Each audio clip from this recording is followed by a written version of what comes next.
Welcome back to the Nassau Hockey Podcast, and especially to maybe some of our newer listeners who got into the show after Chris Botta was on. We had a really good response, so welcome back to the Nassau Hockey Podcast, and of course, to all of you who continue to follow along over what's about to be a 3-year anniversary for the show. We should probably find out when the first episode was. It, I believe, was in February, and there were 2 other people.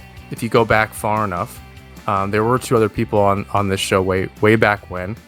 We've changed so much in that time. But I suppose we'll get on the nostalgia train whenever, maybe at the end of the month or something like that, or early March or something. We can get back on thinking through the last 3 years and 4 seasons of New York Islanders hockey, which is kind of crazy. But James, how are you doing? What's going on? I'm doing well. Same old. I it's funny. Like we'll talk about obviously this, but I was thinking about, for some reason, right before I hopped on, when I texted you last night after watching the Islander game, or during the Islander game for that matter, and I said to you, dude, Bo Horvat on the Islanders doesn't feel real. I know I'm watching it. I know it's happening right before my eyes. Just doesn't feel like this is a thing that's happened yet. And sure, we'll talk about it, but that was just the first thing I was thinking of as I'm walking over to my desk, and I'm like, wow, I'm still feeling that way. I agree. It's definitely, and it's not in our notes anywhere, so I don't mind talking about it right off the top of the show. We have other details about Horvat and stuff, but it is weird. It's definitely Ryan Smith-esque, but he actually signs. Like there've been these moments where Vanek, Smith, and now Horvat, where the Islanders get a really big name. I think that was similar to maybe Pekka and Yashin.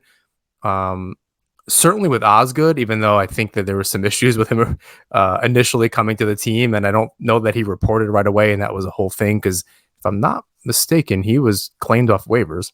Kind of similarly to Nabokov many years later. But yeah, it's been some time since the Islanders have acquired a really big name, and they were on the cusp of something.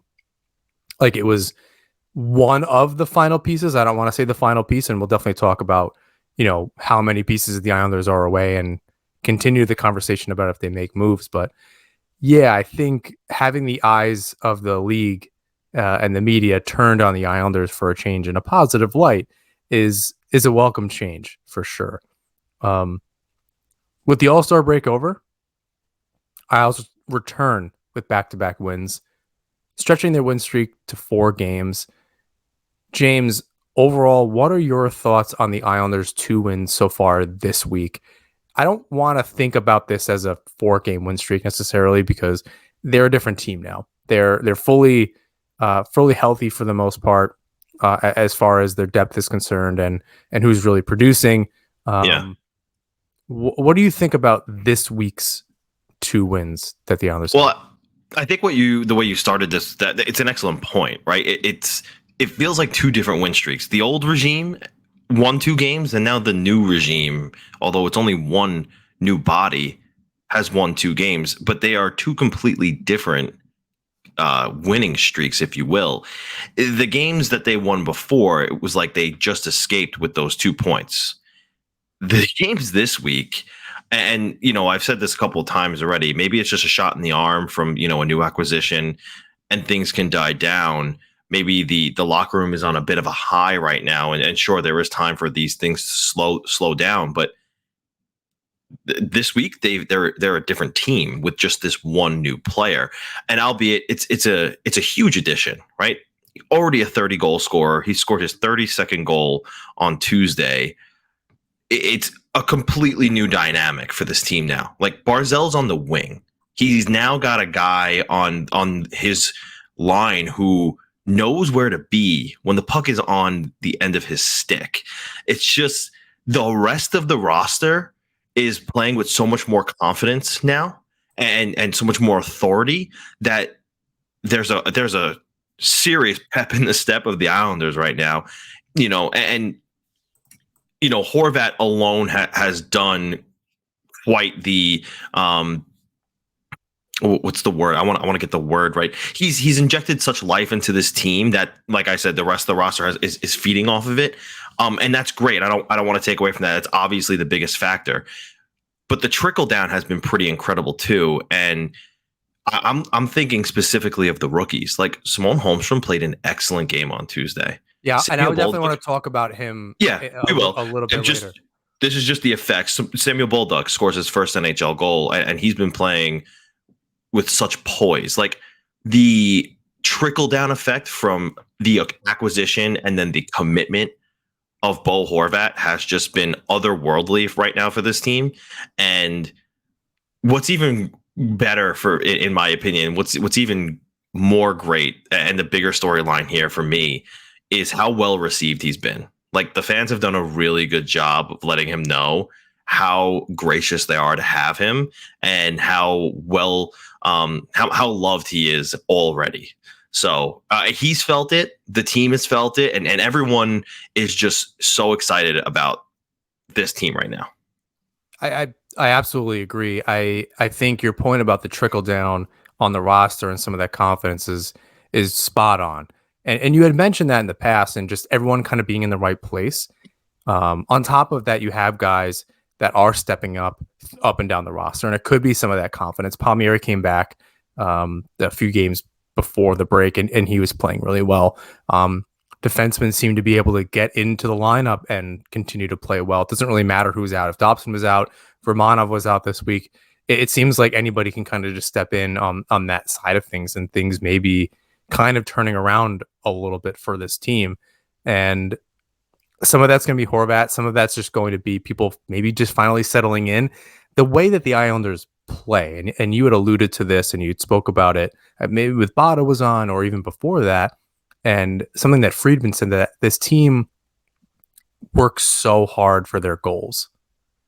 And it's exhausting. So having the break and then coming back, I think will really help this team just for the style that they play. And they have an uphill battle. And playing with that confidence, playing with a little bit of swagger is going to be amazing for this team. Go ahead. Before you move on, I just want to talk about that first goal that Horvat scored. Is that in our notes? I think no, right? So we can talk about that now. The first goal he scored, you saw it right away. First of all, the not the goal itself, but on the way there, right? The Islanders lose the faceoff, which he didn't take the draw, by the way. He was thrown. Josh Bailey takes the draw. The puck ends up under the goal line. Who's there on puck with the puck pressure, getting the puck back or trying to get the puck back? Oh, Horvat. And he ends up getting the puck off the defender's stick. It slides over to Mathew Barzal. And as soon as the puck is on Mathew Barzal's stick, you see it right away. Bo Horvat's like, boom, I know where to go. And he gets to the bottom of the right circle, gets himself open in scoring position, and you couldn't have drawn it up any more perfectly that he buries it and he scores.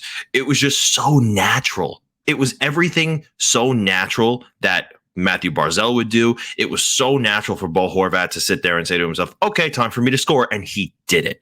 This is something that we just don't see, or we haven't seen. And we're going to end up having to get used to hearing Brendan Burke saying Barzal to Beauvillier, and he scores. Bo Horvat. Oh my God. So look what I just did. Too many Bo's. Barzal to Bo Horvat, and he scores. Yeah, I think that's I hope we get used to that. It definitely looked very natural, and it got better in that second game, and then obviously leading to that goal. But they have been buzzing pretty well. I think that the two of them are going to take some time to learn each other and how they play. And I'm sure Barzal is going to have to adjust too.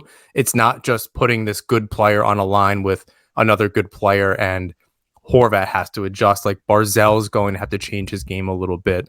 And because I think Bo Horvat's more of a north-south player, and Barzal is going to have to try to adapt to that a little bit and make sure that he's getting the puck to him in the right moments. But some news broke in between, right before Bada came on, and then kind of a few days after that, that I'm sure everyone wants to hear about. The Horvat deal that he signed, 8.5 by 8, What are your thoughts on the deal itself? Obviously, that also changes some of the aspects of what we think about the trade in general now that he's signed. But let's talk about just the deal first, and then we'll talk about what the trade implications and kind of where the team goes from here. Yeah, I mean, look, we knew what he turned down from Vancouver. It was 7 by 7.5. Oh no, I'm sorry, 8 by 7.5. We knew he wanted more money. So that right there let you know, okay, well, he was traded to the Islanders and they have every intention of signing him. So it's going to be more than 8 by 7. What more could it possibly be? Is he a $9 million player? Are the Islanders going to pay him equal to or more than Mathew Barzal? Probably not. And Lou Lamoriello is a tough negotiator. He's not going to let that happen. So you're saying to yourself, it's going to be sitting somewhere between 8.5 for 7 to 8 years. And that's exactly what he got. The initial report was 8 by 8. A few minutes later, it came out it was 8 by 8.5. And, either or, I sat there and I said to myself, yeah, that's exactly right. Like, and that's the going rate for guys like this right now. You look at Philip Forsberg last season. Is he having as good of a season as he did last year when he scored 40 goals and had 80-something points?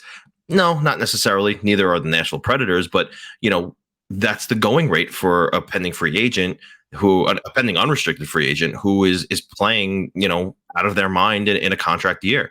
Now, look, are we to expect Bo Horvat to repeat a 50-goal pace next season? No, absolutely not. But, a couple of things come to mind here. One, I'm not talking about just locker room intangibles, what he brings as a leader and, maybe he's a potential future captain, whatever, this, that, and the other thing. But he does literally everything. He kills penalties. He's on the power play. He's a specialist there. He's a first line center. He'll be that for at least 3 to 4 years of this deal. And then after that, okay, so he slides down to maybe a second line role.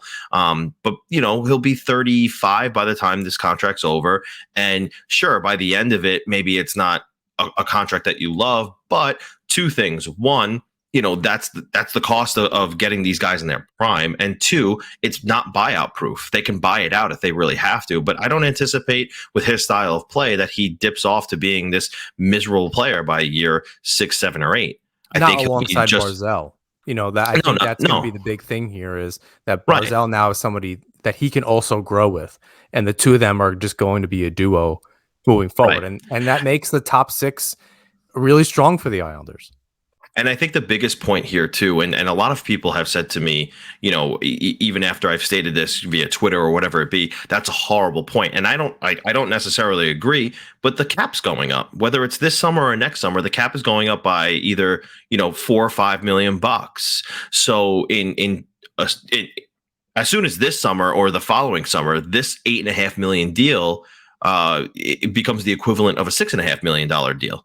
And it's not. It's the reason why this isn't a bad point is because the Islanders will have more money to spend for themselves. I understand the rest of the league gets more money too, but as of right now, he's signed as an $8.5 million player, and in the future, when that cap jumps, it'll look more like a $6.5 million deal. The Islanders know they're going to have more money to play with. Yeah, it's a percentage of the cap. Right, exactly. It's percentage of the cap. So right now, it's a bigger hit to the cap, but in a year or less, it's going to be less. So it all around, I saw this deal and I said, yeah, that's about right. Is it too much money? Like Lou Lamoriello said, maybe initially, but then again, once that cap jumps, it's going to be like, oh, okay, that's actually pretty good. It's always a little too much when there aren't results attached. No one is thinking about any of that stuff when with Lee or Brock Nelson or any of the numbers. No one cares about any of the numbers when there's results. And so as long as there are and they're making a big push, and this year notwithstanding, right? But in the future and then in the following seasons, and some of this is going to be who Lou Lamoriello or future GM or whatever happens this summer puts around those players, how Lambert now adjusts with all this as well. The assistant coaches, to me, with the power play and all the some of these smaller items that where the Islanders are not doing very well might need to get addressed this summer. Or sooner. I doubt it, but it definitely in the summer The assistants running the power play.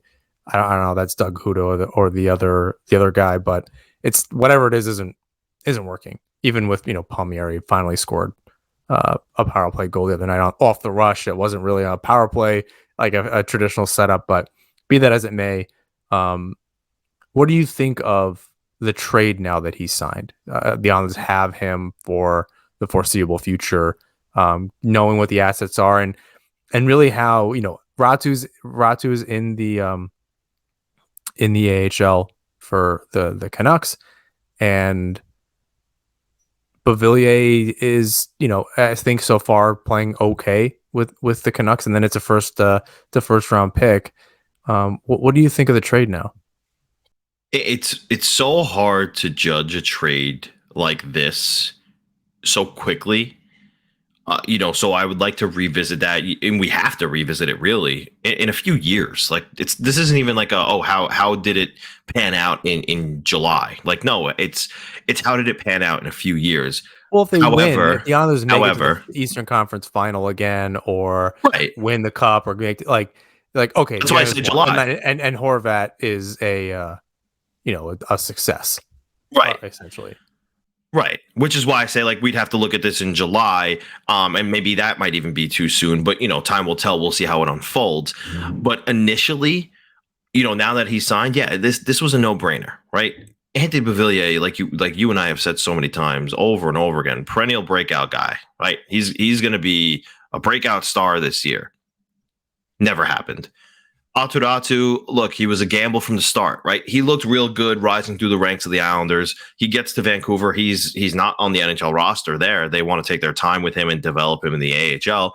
So we need to see where that goes. But his ceiling, according to most post-trade for Vancouver, is a bottom tier second liner, top tier third liner, which is good, for the value that the Islanders drafted him in the second round. And better than I could ever say. I played in men's league.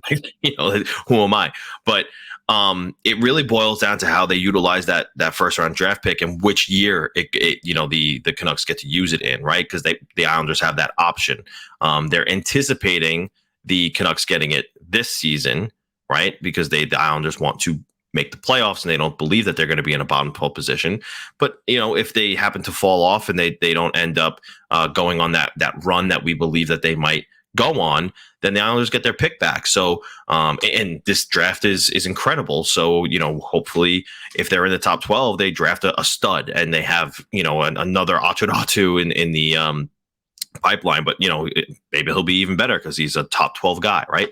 So, there's a lot of factors that fall into this trade and whether it's a good trade or a bad trade. But as I'm sitting here right now, it's a pretty even trade to me. The Islanders got their guy that they needed, and the Vancouver Canucks got the assets that they wanted for their quote unquote retool. Yeah, I agree. I mean, I think just adding in the fact that he's now signed makes the Islander fan base feel a little better. I know it makes me feel a little bit better. At least there's some stability there. For the first time and Butch said, Trottier and Bossy, that was the last time that there was a duo like this. And he's not wrong. I don't think he was putting them on the same pedestal. Obviously, I think he even made mention of that. But you don't really have a duo like that. And they have the potential to do it because I think they complement each other pretty well. Right. And as I'm sitting here and I'm speaking this into existence, I think if anything, if we're going to give the edge to the Islanders in the case of they won this trade, it's for the fact that Bo Horvat was acquired and Long Island was spoken of so highly before he even stepped foot in the state of New York that he signed an 8-year deal. Now, I know he didn't do it until he got there that morning. Sure, Brock Nelson was in his ear. His family talked of how good Long Island was and how great of a place it was to live and, raise a family, this and that and the other thing, right? Now other players are seeing the commitment Bo Horvat made to Long Island. He didn't even get there yet. That bodes well for the future, for free agency, for, acquiring other talent and keeping them. I know we've said this in the past, but this is a different stratosphere of player that we're talking about now, right? Jordan Eberle, sure, that was great. Kyle Palmieri Kyle Palmieri, same thing, right? That was great too. JG Pajot, sure. They got Bo Horvat now, and they locked him down. Now, other free agents are going to take a look at that and say, ooh, I want to play on a line with Bo Horvat and Mathew Barzal. I want to play at a brand new state-of-the-art arena at UBS Arena. I want to live in a family-friendly environment on Long Island and, live in a beautiful area, So if we're going to give the edge to the Islanders, it's for that reason, in addition to adding an elite talent. Nassau Hockey is brought to you by DraftKings. Are you ready for the biggest Sunday in sports? DraftKings Sportsbook, an official sports betting partner of the Super Bowl 57, has all the Super Bowl action that you need. New customers can bet just $5 and get $200 in bonus bets instantly. Plus, all customers can get in on the Super Bowl 57 excitement with DraftKings Happy Hour Super Boosts. Check the DraftKings Sportsbook app every day between 6 p.m. to 9 p.m. Eastern Standard Time to see what prop bet will be boosted. The Super Bowl, or the Kelce Bowl, is this Sunday, and we're picking Travis Kelce to score a touchdown. So download the DraftKings Sportsbook app now and use code THPN. New customers can bet $5 on Super Bowl 57 and get $200 in bonus bets instantly. Only at DraftKings Sportsbook with code THPN. Minimum age and eligibility restrictions apply. See show notes for details. Nassau Hockey is also brought to you by Raycon. This time of year, everyone's talking about making big changes, which is all well and good, but most of the time, pretty unrealistic. For example, if you're an NHL team that's not making the playoffs but want to trade for a big player, why are you going to risk your future? However, I've actually found that the smallest changes to your routine can make the biggest impact. In the same way, you don't have to break the bank to make a big deal purchase.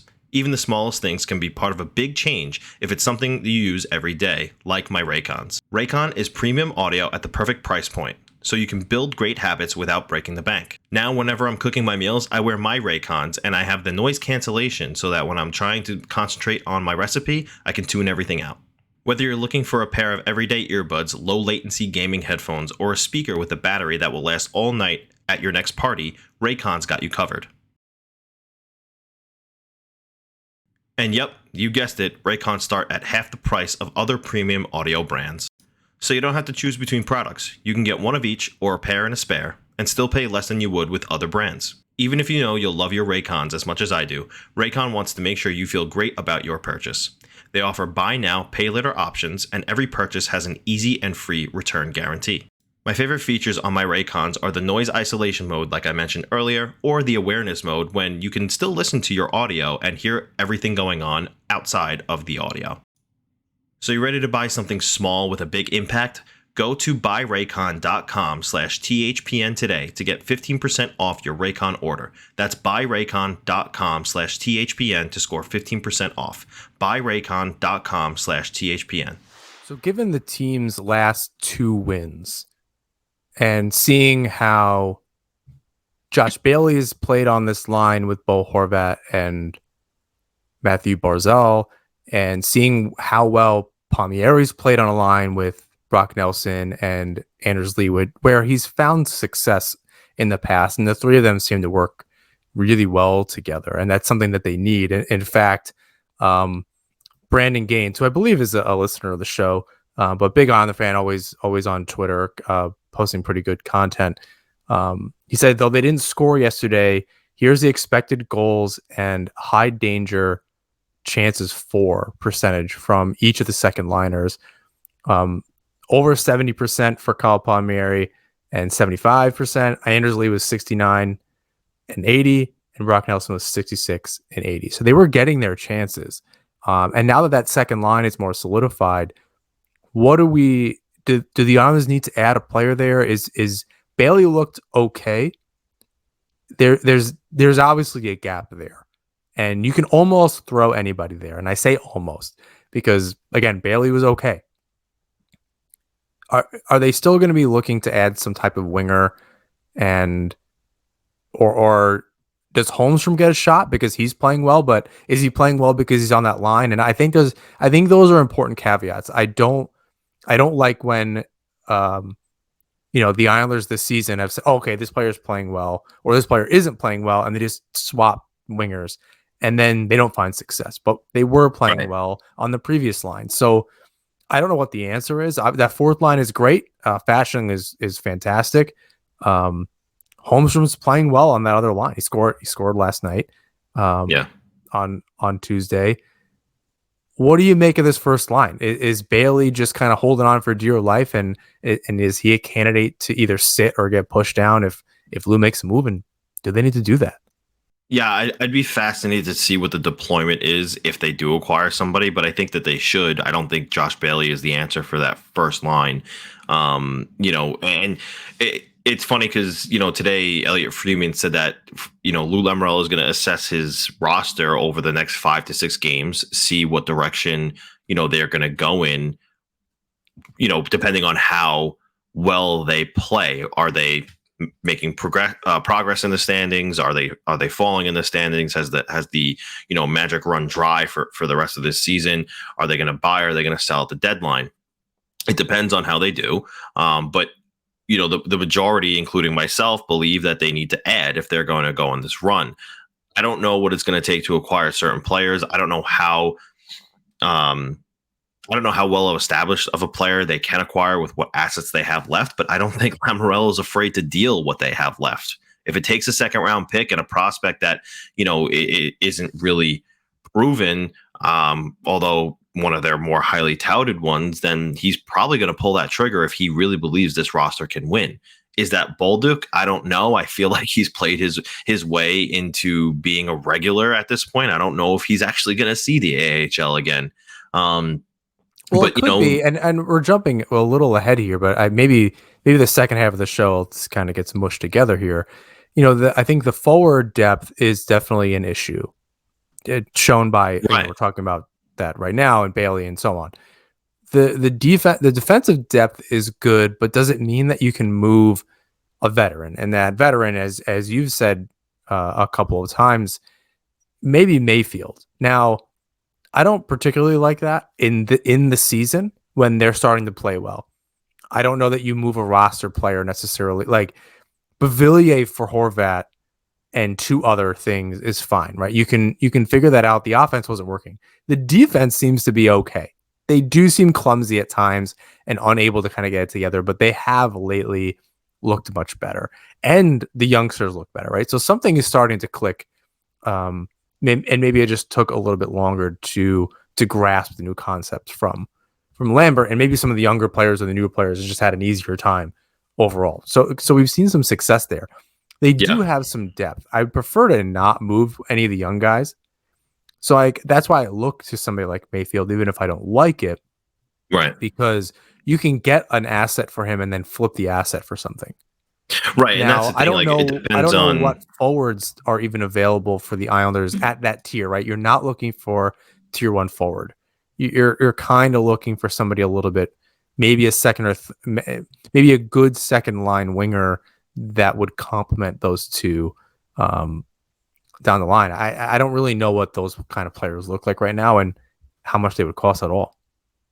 Well, see, I'm fascinated by this question just because, of who the Islanders are connected to. I did some digging on, who the Islanders could possibly acquire if they did add another forward. And we keep talking about this forward, but actually, we should also be keeping in the back of our minds that Lane Lambert said the Islanders struggle getting out of their own end with the puck in transition. I think they want another puck moving defenseman too. They really can't.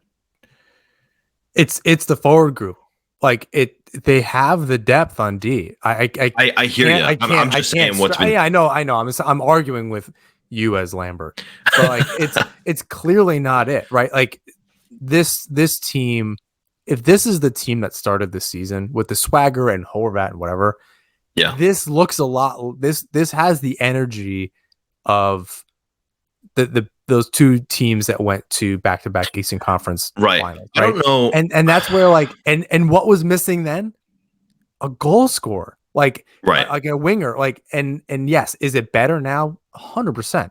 Horvat and there was not a Horvat Barzal at all, right? As well as Eberle played, or as well as Palmieri came in and played, or they were out Lee, or whatever the problem was.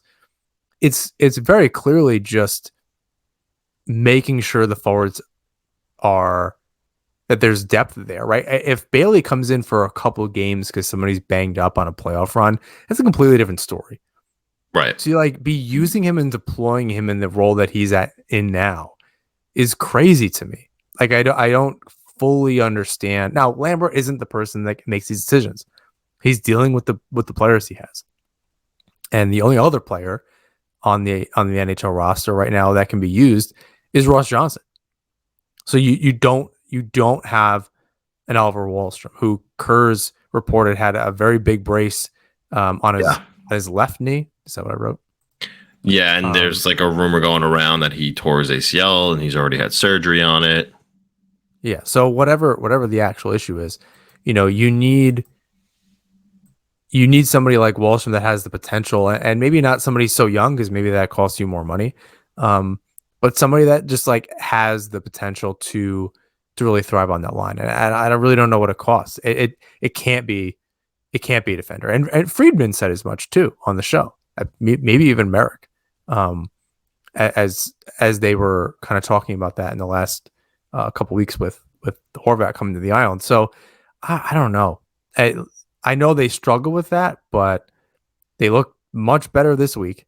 Granted, they played the Flyers, but Seattle Kraken are first in the division, and they really took it to them. So I don't think that's going to happen every night, but certainly there must be something there, right? Like they obviously something is starting to click, and even with is the problem Romanov?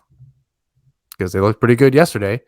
They looked okay. Granted, Bolduc had a couple oopsies for sure, and he's probably going over that tape in his brain, and they're going to clockwork orange him with some of that just to kind of burn into his brain. But yeah, I don't know that makes sense, especially if you have to give up. And right. who? No, like I hear you. It's not Chikrin, so you're going to get another what? Like it doesn't make any sense.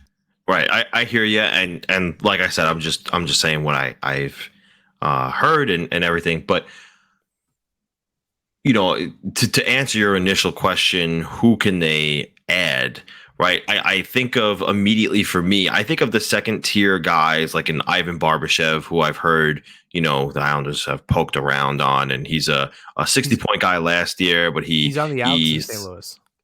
Yeah, he's on the outs in St. Louis, and he's not having as good a season as he did last year. But, the St. Louis is also not playing so well either. They're trying to figure out who they are and what their future looks like, too. So, part of me thinks that, hey, if you throw him in the Islanders top six and, he plays next to Horvat and Barzal, maybe he's a little bit revitalized. But, you're taking a risk there by trading for a guy who's maybe not so sure of who he is right now.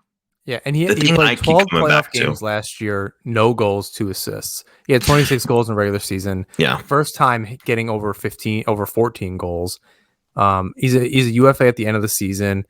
In theory, if you're getting the regular season Barbashev from last year, right, that would be a good rental, right? You're kind of looking for a $2.5 million player that can score 20 goals.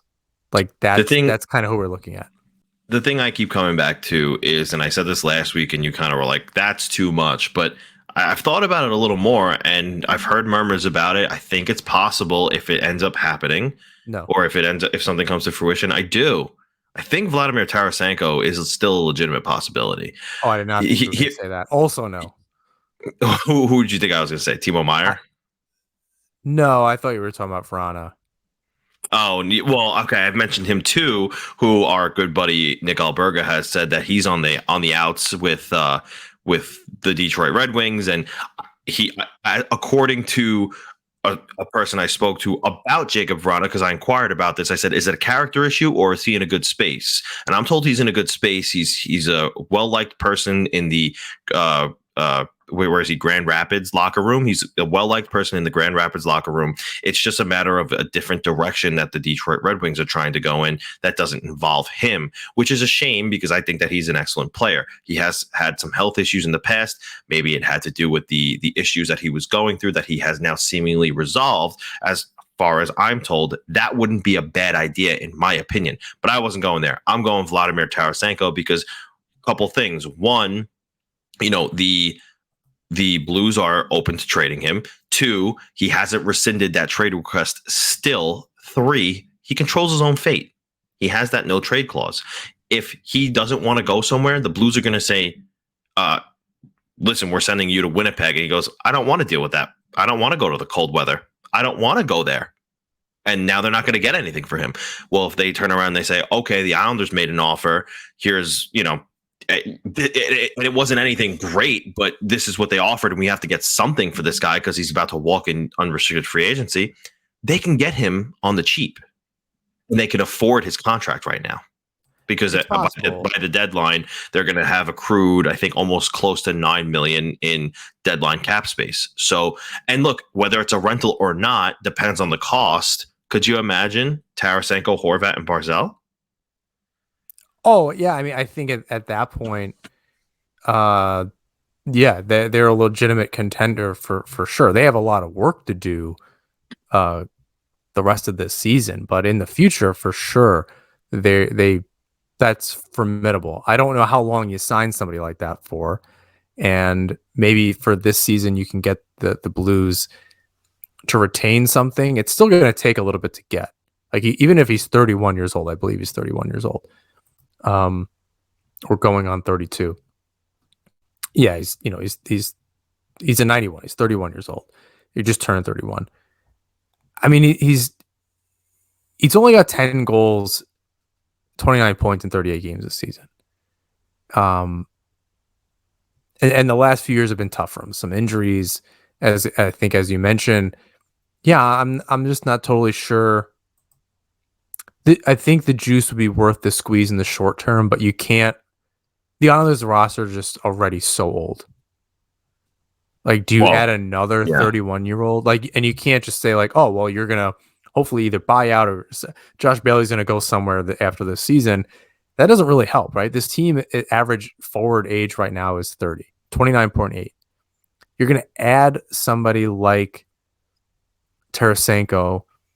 The window opens more, right? I think that was the question that I had for Chris Bottle. Opens wider. Opens wider, not for longer. Right? Then they're like all in.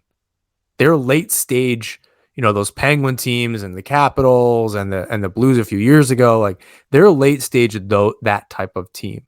And then you really have to go for it. You need all the firepower that you can and trying to keep that group together. Right, you're re-signing Sorokin. Obviously, the cap goes up in a couple of years. It'll go up, $1 million or so this year. It'll go up a few more the following year. So you're going to re-sign Sorokin.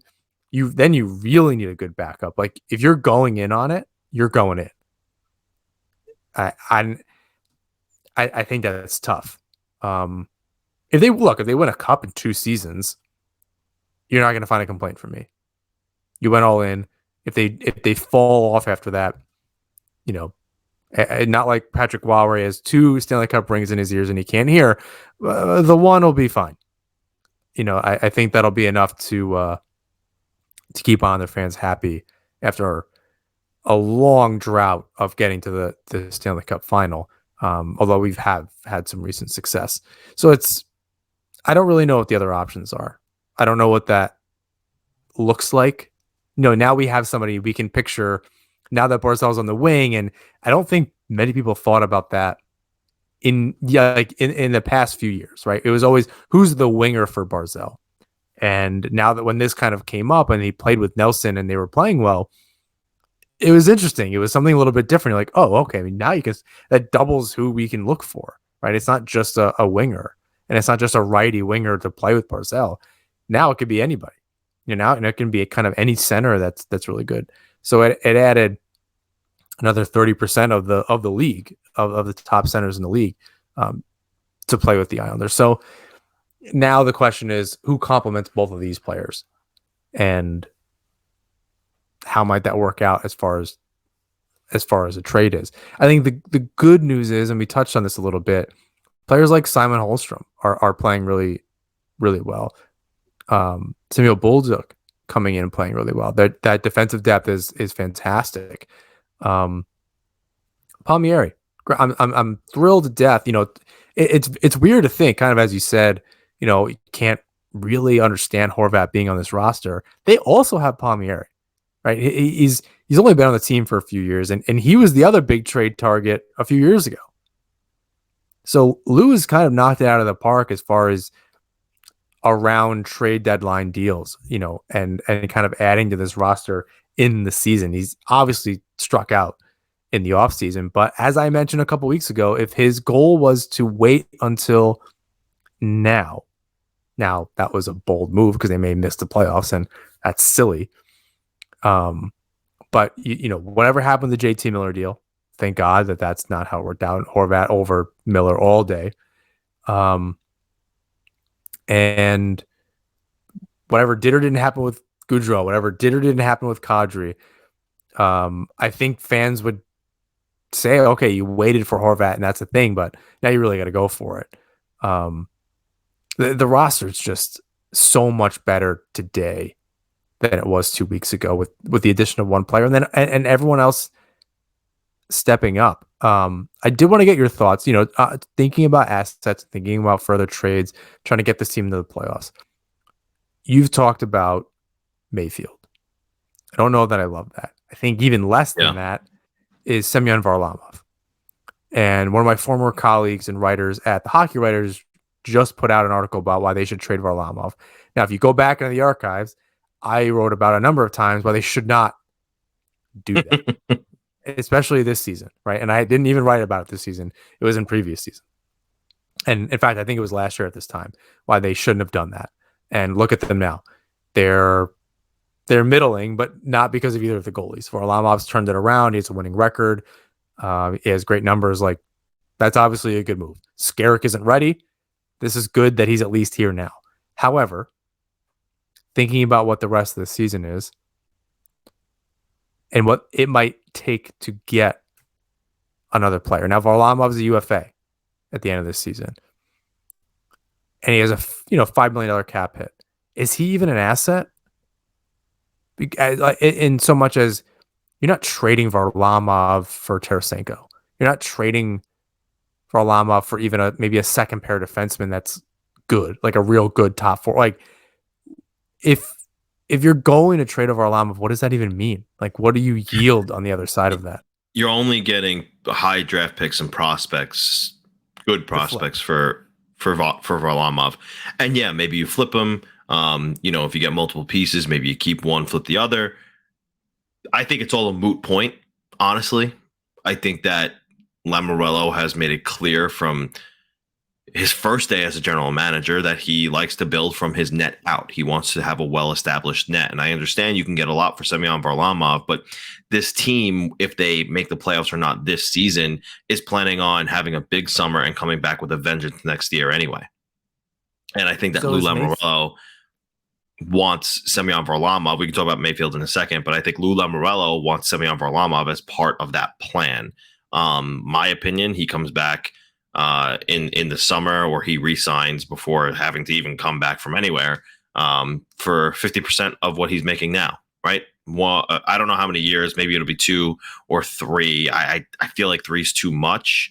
I think a 2-year deal at 2.5 is pretty good.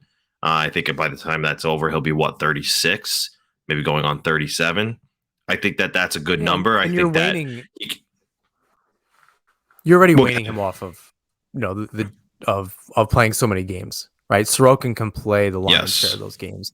And correct. If Varlamov is going to be this team's Brian Elliott, to Sorokin as a Vasilevsky type, that'll work. And he's more than dependable in that role. He's been more than dependable in that role. Last year, the Islanders didn't give him any support. He still had pretty good numbers.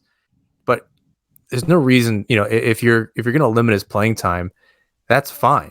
Even if I don't know what Sorokin gets, I imagine it's going to be a big number. Deal. It's going to be a big number. I don't even want to. It's not even speculation. I don't want to guess because I'm not good at that. But whatever that number is, as long as you're spending under $10 million for your goaltending, and I think the idea is, look, they're spending $9 million now. So as long as that's the ballpark, Varlamov's number can go down to 2.5, and then you're just giving that money to Sorokin on the other side. Maybe a little bit more. Maybe you're at the $10 million mark. But does that mean Mayfield's the bigger trade chip at this point? And again, you're probably flipping assets because he's also UFA. So you're going to get something and then flip it for something else. Is he the chip? I know I started by saying I didn't like that idea because I think the D is finally starting to get together. And I think it would be hard to replace a veteran like that, right? Their right side is solid. I'll say this. I think the only way any of this happens is if the Islanders are absolutely out of it. And I don't see that happening. If they're going on a playoff run, if they're going to make the playoffs, or Lamoriello believes they're going to get there, he's not going to rely on Samuel Bolduc to play. Let's say they get to the playoffs and they go 2 rounds. He's not going to rely on him to play 14 games in the playoffs. It's not going to happen, right? It's just not his way. And so the fact of the matter is that Mayfield's going to be on this team and has the legitimate possibility to walk in unrestricted free agency. Now, it's good that Bolduc's up. I think that, like I said earlier, he'll remain up for possibly the remainder of the season and gets a decent amount of reps in. Maybe they're going to treat him as a mini Noah Dobson for the remainder of the year. Rookie Noah Dobson, that is. The thing is they have to evaluate how comfortable they are with him going into next season and saying, okay, we can have this guy as an everyday NHLer. He can be on the blue line every day. And then at that point, you don't need to bring back Scott Mayfield, who's probably going to command at least $4 million a year. He probably wants to cash in on a long-term deal for once. I know he's been with the Islanders for a while, but he's had 29 or 30 years old already. He's about to be 30 years old. Yeah, I don't know how he is 30 years old. I don't know how long of a deal you're going to get, or at least if it's going to be a longer deal. He's making almost 1.5 right now. Right, and he's never had that. Is he a $4 million defenseman? Well, I think that a large man like he is, that's a right shot defenseman who has sneaky good ability to produce in the offensive zone like he has. I think that someone's going to pay him that if he gets to unrestricted free agency. I don't know that the Islanders are going to pay him that, but that's certainly probably going to be the ask. He hasn't ever really cashed in. He's making $1.5 million right now. That is his security. That's the only reason why the Islanders haven't traded a guy like him yet. Because I'll tell you what, if he was making what Devin Taves was making a couple of years ago, you think they would have traded Devin Taves? No, they would have traded Scott Mayfield. So I think that. I think that the only reason why he's been so secure in the spot that he's in is because of the contract that he's on. But he's going to command more because he's definitely outplayed that contract. Like if we look at Dom's model, he's probably a $3-4 million defenseman. And should he get that on a long-term deal at 30 years old from Lamoriello? No. Is it possible? Maybe, but they have pretty good depth on the blue line in Bolduc. Sebastian Aho, I don't think he's gotten enough credit for how well he's played this year. It has emerged, and he's playing well. Parker Wotherspoon has been a dependable guy who you don't mind when he's in the lineup. You don't bat an eye at it. You don't wince when he's on the ice. So they have the depth in the other guy too that came. Dennis Cholowski. Yeah, that was. Dennis Cholowski's been good. There's a lot of depth. Grant Hutton is still on this team. Out of nowhere. Yeah, and Grant Hutton is still here. That's essentially a Mayfield replacement in the summer. I don't know what his contract looks like, but I'll say this for Mayfield: he's played 400 games. He has 100 points. He's about to have a career year. He's 54 games, 13 points. This is what I'm saying. Yeah, he scored 5 goals this year. It ties a career high for him. And yeah, he's on pace for a career year in points as a third pairing defenseman. There's a part of me that just says, if you can keep him, so it costs you $500,000 more. That's really not the difference anywhere. I don't think that that's going to be what kills the Islanders right there. It looks like next year they have 19.225 tied up on their defensemen, and that's Wotherspoon is an RFA. Bolduc is also an RFA, and that's with Sebastian Aho, who is arguably part of this defense core now. I think he's here to stay for sure. Everyone else is here, so giving Mayfield $500,000 and the cap's going to go up $1.5 million is really not that big of a deal. Like that's not what's going to make or break your roster as far as being able to sign somebody. Fashing also needs a deal. Is Zach Parise coming back? The rest of the team is signed next year. In fact, the rest of the team's signed for quite a while. Simon Holmstrom needs a deal in a couple of years. So like, I don't know that the $500,000 is really it. Hopefully you can get a Josh Bailey maybe off the books and bring that $51.5 million forward group down to back down to 48.6 or whatever. So I don't know. Mayfield plays well. I don't think he's the problem. And no. Are the replacements? I think it's just that good? I think the fact of the matter for the Mayfield situation is that he's not a problem.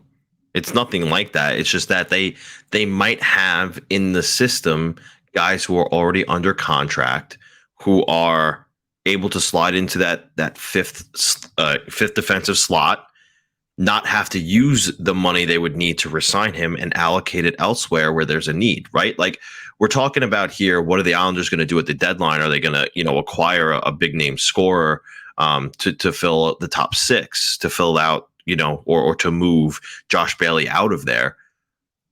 But I think the other thing that needs to be considered here is what if they don't end up doing that because they're not in it? They recoup the assets they need to spend in the summer, and that's when they go big fish hunting for another piece to, really make them a threat. Because I could see that being a realistic possibility. There's way more time in the summer to get things figured out, to negotiate, to, really map out, okay, who's available, who's sneaky good, who can I pry from here, who can I pry from there. I think of, and this might be a situation that has to get resolved by the trade deadline, but I don't really know. I'd have to look into it a little bit more. I think of the Florida Panthers right now. They have Anthony Duclair coming back very soon. Could be like this week. They don't have enough cap room for him. And the word is one of the Sams, between Sam Bennett or Sam Reinhart, might have to go. One of those two players, whoever it is that has to go, those are excellent targets for Lou Lamoriello to look at and say, okay, that's a situation I can take advantage of. Sam Reinhart scored 30 goals last year. He's both a center and a winger. He could do both. Okay, you can never have enough centers. If they're going to add somebody, they do need to let somebody go off that roster, and that's a problem. So if you're going to add somebody, are you waiving Josh Bailey? Is anyone gonna like it? Is anyone going to pick him up? Do you care if anyone picks him up? The simple solution here is Ross Johnston. He's not going to get picked up. You waive him. Okay, and if he gets picked up, take him. Are you saying there's not enough cap room? So it depends on which one of them. I'm not doing the math in real time. I'm not really good at that. So Reinhardt is 6.5. Bennett is almost 4.5. Right. So at the deadline, they'll have enough money for that. They'll have about $9 million in deadline cap space, and then that's a summer problem that they have to figure out. And yeah, for sure. That's a Josh Bailey buyout or a trade to Arizona. Oh or yeah, that's getting Semyon Varlamov off the books for $5 million and bringing him back for 2.5. Yeah, and Reinhardt is signed for this season and next season at 6.5, and he's 27. Bennett is 26 and is signed for this season and 2 more. So it could be either one of them that makes sense for, at least, again, you're opening that window a little bit wider, maybe not for much longer, but definitely wider. And some work needs to be done in over the next 2 off seasons to kind of make all that work. Sam Reinhart has 17 goals, 39 points, 53 games. Sam Bennett, 34 points, 13 goals in 52 games. Either one of them, frankly, I might just go Sam Bennett just because he's a little bit cheaper and he's locked out and he's a year younger, a little bit cheaper, and signed for 2 more years. So if you can fit all of that and you're going to swap a Josh Bailey and buy him out or whatever and kind of figure that out for sure. I do wonder if they just waive a Ross Johnson who has, again, it's your point. He's not going to get claimed. But and Sam Bennett brings a gritty style. Like he's not afraid to. He's not the biggest guy, but he's also not afraid to throw the body. He has a scoring touch. Like he's a one of those multi-tool guys who you can throw in your top six, and he kind of does it all. He's not nearly as good as Matthew Tkachuk, but he plays that similar style where he's not afraid to get dirty and he'll score a decent amount of points. Sam Reinhart is definitely the better of the two. He's got the history of scoring goals. And, Bennett's really never been able to put it together. Last year was his first season, probably playing alongside Huberdeau, where he scored 28 goals in 71 games. Reinhart is a regular 20-goal scorer, if not more. And this season, Bennett's a little behind. Maybe it looks like he'll hit the 20-goal mark. We'll see how high he's able to get to kind of get there. But he's more of a teens goal scorer. That's just kind of where he is. Reinhart, on the other hand, is different. So if you're going to swing and open the window, assuredly even more, I think you go Reinhart. I think the numbers and the age and everything. I think you maybe you're thinking Bennett.